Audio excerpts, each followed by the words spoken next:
Salve, meus amigos do vinho, tudo bem com vocês? Eu espero que sim. Sejam bem-vindos aí mais uma vez ao canal Fenolé. Meu nome é André, eu sou sommelier, sou formado aqui em Bordeaux e moro aqui em Bordeaux também. E se você caiu aqui de paraquedas, a gente aqui fala sobre vinho, sobre tudo que envolve esse mundo que a gente tanto ama. Antes de mais nada, eu já convido você também a se inscrever no canal, a ativar as notificações, porque isso vai ajudar a gente também a continuar produzindo conteúdo aqui para vocês. Antes de apresentar o assunto, eu já convido você também a pegar a sua taça, porque vai ter uma degustação no final, porque obviamente a gente não vai ficar aqui no seco. Bom, antes de apresentar aí o assunto, eu já tenho que dizer pra vocês, segundo minha mulher, ela disse que vai parecer que eu tô num cativeiro. Mas bom, em todo caso, também é a minha adega e seria um cativeiro não muito complicado de ficar preso. E eu, na verdade, estou aqui na minha adega porque o assunto do vídeo de hoje é sobre formatos de garrafas. Será que isso influencia alguma coisa no vinho? Será que influencia na qualidade dele? Se isso tem a ver com o tipo de vinho que tá dentro? Então vamos embora. Então, quando a gente fala de garrafa de vinho, eu vou só fazer uma recapitulação aqui histórica, mas basicamente isso é relativamente moderno, né? As garrafas elas vão se tornar ali viáveis economicamente e vão, de certo modo, revolucionar a maneira como a gente armazena vinho ali por volta do século XVII. Antes disso, onde é que se armazenava vinho? Se armazenava vinho em barris, ânforas, fazendo parênteses aqui, os barris de carvalho, como a gente conhece hoje, que a gente utiliza para envelhecer vinhos, eles na verdade eles foram criados e desenvolvidos para transportar vinho e para, obviamente, armazenar vinho. Bom, com o tempo se descobriu que conforme se fazia essas viagens, demoravam-se meses, né? Principalmente em Bordeaux com relação a isso. Essas barricas eram produzidas, passavam meses lá no barco e chegavam no destino final, eles percebiam que tinha um gosto ali que era interessante. Então, na verdade, esse período de envelhecimento, que a gente chama até aqui na França de élevage, que seria como elevar o vinho, que esse vinho ganhava complexidade além daquilo que o vinho era por si só. Pra gente falar então de garrafa de vinho, vou pegar uma garrafa aqui, ela é isso daqui, né? Essa é uma garrafa clássica bordalesa, material, vidro, obviamente, mais escuro. Por que ela é escura? Isso é para proteger da luz mesmo, né? Importante saber que essas garrafas, no início da produção delas, elas eram todas feitas no sopro, manualmente. E aqui eu vou já aproveitar para fazer um baita de um parênteses que é muito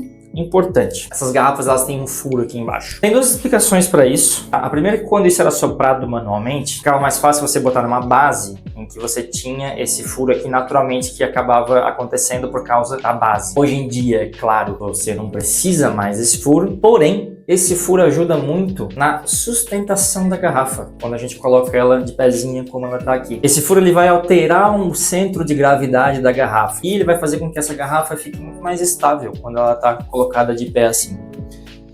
Então esse furo está aqui por causa disso. E também porque ele facilita bastante você fazer a estocagem das garrafas, tá? Uma encaixada na outra. Não vá servir uma garrafa de vinho botando o dedo no botão. Não é para isso que esse furo tá aqui. Pouco importa o estilo da garrafa, se é champanhe, se não é para isso. Se você quiser servir um vinho da maneira francesa, é a maneira clássica mesmo, você segura assim, mostrando a etiqueta sempre para o cliente, por exemplo, ou enfim, para quem você esteja servindo. E diz a maneira italiana, é pegando aqui embaixo, pode fazer assim. Mas não faz isso. Parênteses finalizado, continuamos aí agora o vídeo. Bom, eu vou continuar aqui com o meu exemplo da garrafa bordalesa e vou falar um pouquinho também aqui sobre a garrafa do estilo Bourguignon, que é uma garrafa de Chablis, Borgonha também, para quem não sabe. E bom, são basicamente os dois estilos de garrafas que a gente mais vê no mundo, obviamente também na França. Grosso modo, ou a garrafa é mais ou menos assim, ou a garrafa é mais ou menos daquele jeito ali. Mas a garrafa de Bordeaux, que ela tem esses ombros, e ela faz essa representação mais clássica de um vinho de Bordeaux, que é mais sisudo, é mais encorpado, é mais estruturado, ele normalmente para longa guarda cria bastante sedimento. Quando ele cria sedimento, esses ombros aqui, em tese, ajudariam, quando você vai, por exemplo, decantar o vinho, ajudariam a manter esses sedimentos aqui nessa parte da garrafa. Essa aqui é a garrafa que é a mais simples de se estocar. Não tem comparação com nenhuma outra nesse sentido, ela é a mais reta. Eu diria que isso aqui também joga um fator importante. Já a garrafa do estilo da Borgonha, que é esse aqui, e aí você vai ter uma série de variações desse tipo, às vezes um pouco mais larga, às vezes um pouco mais fina,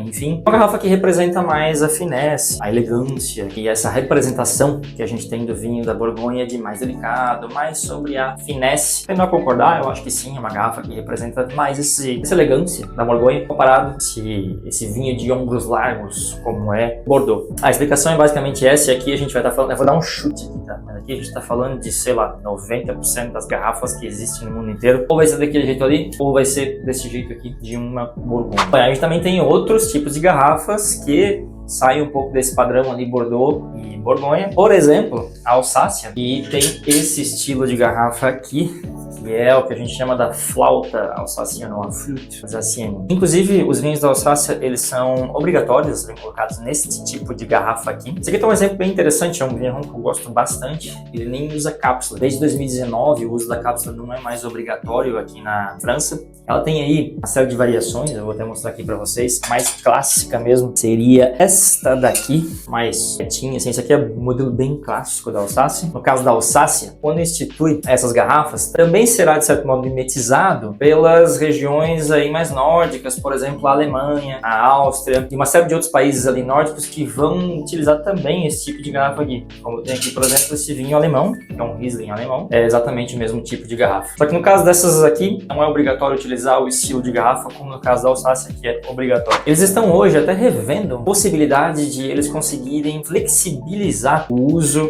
destas garrafas desse estilo aqui. O que acontece? Ela é uma garrafa que, para estocar, ela é um pouco mais complicada. Tem uma série de consumidores que se incomodam um pouco com isso. Tem uma olhada aqui numa Magnum da Alsácia.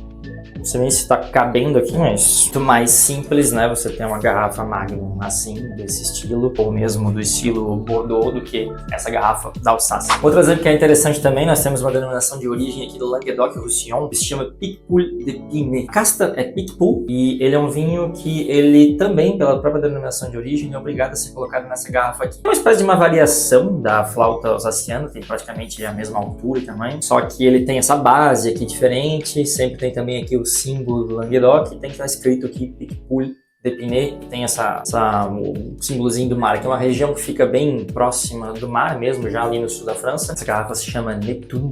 E a denominação de origem assim estabeleceu, então também toda vez que você vai ver um Picpoul de Pinet, é nesse tipo de garrafa aqui. Outra garrafa que eu acho interessante mencionar também é a garrafa do Vin Jaune, ou do vinhos do Jura. Essa aqui é uma garrafa que se chama Clavelin. O Jura é muito conhecido pelo Vin Jaune, que é o vinho amarelo, que é um vinho oxidativo. As garrafas aqui, elas têm 680 ml ao invés de 750. Então elas são um pouquinho menores e também é uma obrigação pela denominação de origem você utilizar essas garrafas aqui. E também isso vira uma identificação do terroir do Jura de estar nessas garrafas aqui. Agora eu vou falar sobre o peso das garrafas. Exceção feita a champanhe, que é uma garrafa que normalmente, champanhe e qualquer espumante na verdade, tá? Normalmente ela vai ser mais pesada e ela vai ter um fundo mais grosso porque ela tem pressão aqui dentro, né? Essa garrafa precisa suportar e sustentar essa pressão que tá lá dentro. Normalmente ela é mais pesada porque ela tem justamente um vidro mais grosso. Essa é a única explicação técnica para uma garrafa ser pesada ou não. Não tem nada a ver o peso de uma garrafa com a qualidade do vinho. Na verdade, essa é uma coisa até bem interessante, porque no Novo Mundo a gente tem ainda muita percepção de que um vinho, para ele ser qualitativo, ele precisa ter uma garrafa que seja pesada, aquele vidro grosso. Isso aqui na Europa é praticamente o contrário, isso é meio visto como brega. Sei que a palavra é forte, mas é assim que eles vêm. Eu até, na verdade, fiquei tão acostumado a ver essas garrafas hoje mais leves, mais delicadas. Aqui tava passando no mercado e eu vi um vinho chinês e eu fui pegar ele porque eu só queria ver,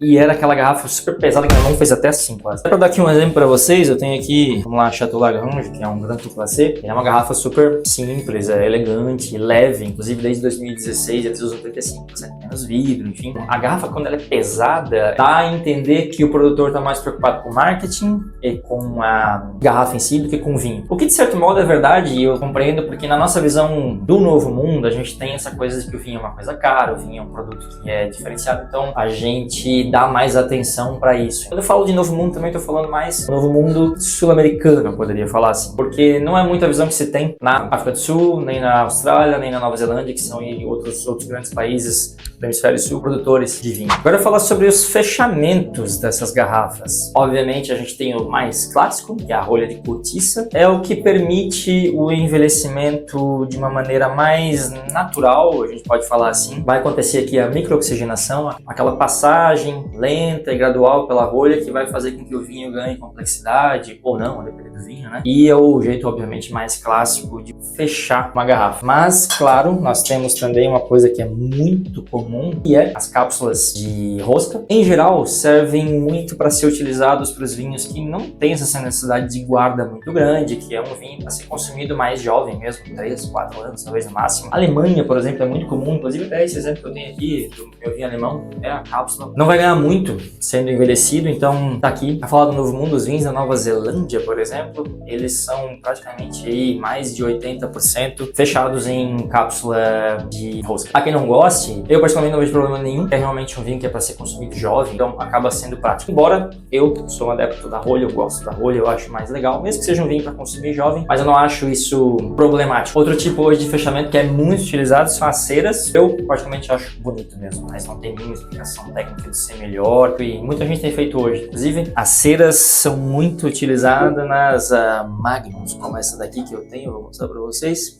O fechamento dela aqui também, ó, é uma cera. E eu quero falar também sobre a questão do envelhecimento que acontece quando a gente coloca uma garrafa numa adega como essa. Eu já expliquei antes a parte da microoxigenação. Uma coisa que faz diferença se você quer envelhecer um vinho da melhor maneira possível é o tamanho da garrafa. Aqui eu tenho uma Magnum, 1,5 litro, é equivalente a 2 garrafas. E o que acontece no envelhecimento de um vinho quando está numa Magnum? Ele tem mais capacidade de envelhecer, porque a explicação é mecânica, tem o dobro da quantidade aqui dentro e o mesmo tamanho de abertura aqui. Então você consegue fazer um envelhecimento que é muito mais longo, muito mais ameno, e ele vai fazendo com que esse vinho consiga envelhecer por mais tempo. E também o objetivo dela é partilhar, o mundo do vinho é partilhar. Eu sinceramente considero como um tamanho praticamente ideal. Bom, gente, com isso a gente vai chegando aqui no final do vídeo. Isso que eu nem tô citando aqui, sei lá, Boxbeutel na Alemanha, os próprios formatos aí que existem na Provence, que é uma região que gosta muito de fazer formatos diferentes e tudo mais. Mas acho que o mais importante aqui era falar que a garrafa de vidro representa aquilo que é a classe do vinho, só que ela pode ser fechada de vários jeitos, ela pode ter vários formatos, só que tem nada a ver com ser mais adaptado ao vinho Pinot Noir, uma garrafa desse estilo, ou mais adaptado ao vinho de Bordeaux, uma garrafa desse estilo. É realmente uma maneira de mostrar a identidade de um local, a cultura de um local, e a garrafa acaba falando por ela também. Um dos exemplos que eu quero dar é o produtor aqui de Bordeaux, que faz um vinho de Bordeaux e ele utiliza a garrafa... Cadê? Achei! E ele utiliza a garrafa... assim, quer mostrar que é um Bordeaux, ok? Mas é um Bordeaux diferente. Qual que é a diferença aqui? É o blend clássico de um vinho de Bordeaux, tá? Sauvignon Blanc e Semillon. Só que ele é envelhecido em ânfora, então ele não é envelhecido em barrica e o produtor decide usar assim justamente para mostrar, para se diferenciar e não ficar naquela garrafa clássica do vinho branco de Bordeaux, assim conforme eu já mostrei para vocês antes. Então, resumindo, isso tem tudo muito mais a ver com essas questões culturais do que a questão técnica e tudo mais. E é por isso que quando a gente visita eventualmente aí uma vinícola no Brasil, ou a gente vai numa loja de vinhos, você vai ter lá um produtor que em geral vai ter garrafas com aquele blend clássico de Bordeaux nessa garrafa de Bordeaux. E aí quando você vai ter o Pinot Noir, por exemplo, você tem dentro dessa garrafa de Borgonha. É só uma mimetização, é aquilo que foi estabelecido como padrão aqui para essas regiões e assim foi exportado para não ter que se mudar, não ter que se fazer algo de diferente. Vamos para a degustação? Tô me sentindo bem, tô cercado de vinho. Eu hoje aqui vou degustar um vinho da Alsácia, também Trimbat, bastante conhecido na Alsácia, casa familiar aí desde 1626. 65 hectares em produção, mas eles têm 35 hectares a mais também, que eles trabalham com alguns produtores, que eles compram as uvas e produzem 3 desses vinhos de entrada. Esse aqui é um dos vinhos de entrada, mas Trimbat, mesmo que assim seja super conhecido, é um vinho que é sempre de altíssima qualidade. Quase tudo que eu bebi deles até hoje é realmente muito bom. E também quis colocar esse vinho aqui porque a gente tem abertura em cápsula. Como eu tô sem mesa aqui agora, vai ser prático. Esse aqui é um 2021, então a gente pode estar dizendo que a gente tá realmente na hora de degustá-lo. E vamos ver aí qual é. Vou botar aqui de volta. É o que a gente espera de um Pinot Blanc mesmo, tá? De um vinho da Alsácia, cor bem clara, alguns reflexos ainda bem esverdeados, embora já tenha aí uns 4 anos. Como se ele tivesse novo, em termos assim, do visual. O meu nariz, ele já tá saindo cheiro aqui, interessante. Ele tem cheiro da Alsácia, ele tem cheiro de clima continental, clima fresco, de clima gelado. Em termos de aroma, como eu falei, o Pinot Blanc, ele não é assim muito aromático, mas aqui o que a gente tem é realmente essa coisa que vem, tá mais ligada aqui ao terreno. Tem um herbáceo, limão raspado, isso é o que me lembra que ele, assim, não é tão potente, é bem fino, é bem delicado. Então, como eu falei, é um produto de entrada da Trinbac, mas bem feito. Tem uma certa tensão, tem esse clima continental. Isso deixa bastante frescor, isso dá bastante acidez. Então isso vem bem forte aqui nesse vinho. Essa raspa de limão, que é o que tá mais trazendo. É bem interessante o vinho, tem um belo frescor, tem uma bela acidez. É um tipo de vinho que ficaria muito bem com, obviamente, essas comidas alemãs da Alsácia. Quiche seria interessante com isso. Omelete, ele tem no final, embora ele seja seco, ele tem uma certa sucrosidade, assim. Enfim, um vinho que vai super bem aí pra realmente abrir uma noite, pra fazer uma noite aí com uns queijos e tudo mais pra entrar. Ele não é também tão aromático, tão exuberante, o que é interessante pra um tipo de comida como essa. Ela é gostosa, mas ela não é necessariamente tão aromática, falando assim, né? Muito correto. Mostra mais uma vez que toda vez que a gente abre um Trinbac, a gente está abrindo realmente uma qualidade de metrização bem feita. Eu tinha esquecido de mostrar um pouco para vocês a garrafa aqui, né? Deixa eu colocar aqui. Bom, com isso a gente chega no final aqui do nosso vinho. Queria agradecer vocês que ficaram aqui até o final para entender um pouco disso tudo que a gente falou aqui. Pedir para vocês novamente mais uma vez seguirem o canal, ativar as notificações, deixarem os comentários de vocês se gostaram, se não gostaram. E eu deixo aqui aquele abraço e aquele santé!